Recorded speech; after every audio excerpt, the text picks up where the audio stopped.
Salut la team, content de vous retrouver. Alors aujourd'hui, on va se faire un petit tour de chauffe du côté de Portimao, l'émission numéro 4. Allez, top générique.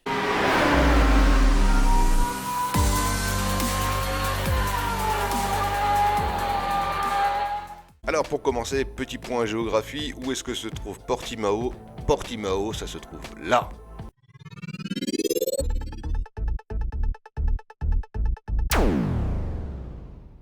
Alors, Portimao en 2020, c'était quoi? Alors, on a déjà vu des accrochages pendant les essais, on a vu un départ fabuleux avec des dépassements, des sorties de piste, des accrochages, des belles batailles en course.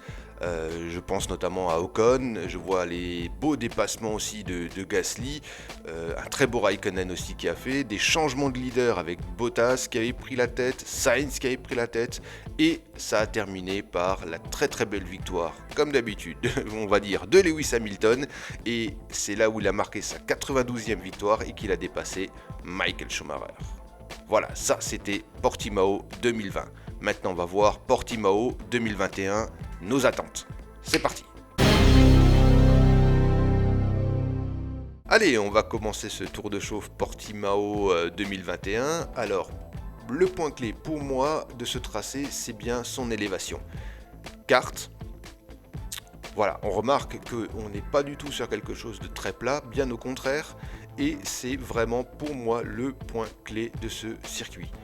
On va commencer par le virage numéro 1, on arrive avec énormément de vitesse, on est en descente. Le premier virage se prend avec très peu de frein, et donc l'arrière va être pas mal délesté, tout va être sur l'avant de la voiture, donc les monoplaces qui ont le plus de stabilité à l'arrière devraient le mieux s'en sortir sur ce virage-là.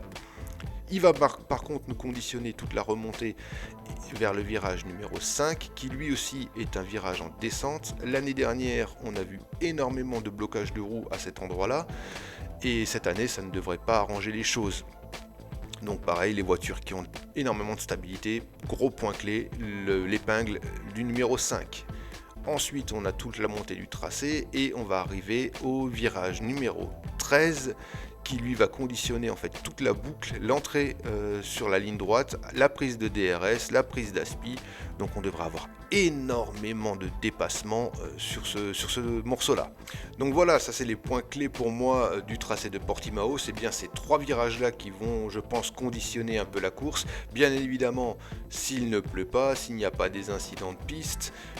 Le petit point aussi supplémentaire, ça va être la gestion des pneus, avec quoi on va partir et comment on va réussir à les tenir. Ça aussi sera un point très important, mais comme toujours en ce moment sur la Formule 1. Et puis, petit rappel, ça c'était les qualifs 2020, ça c'est le résultat 2020.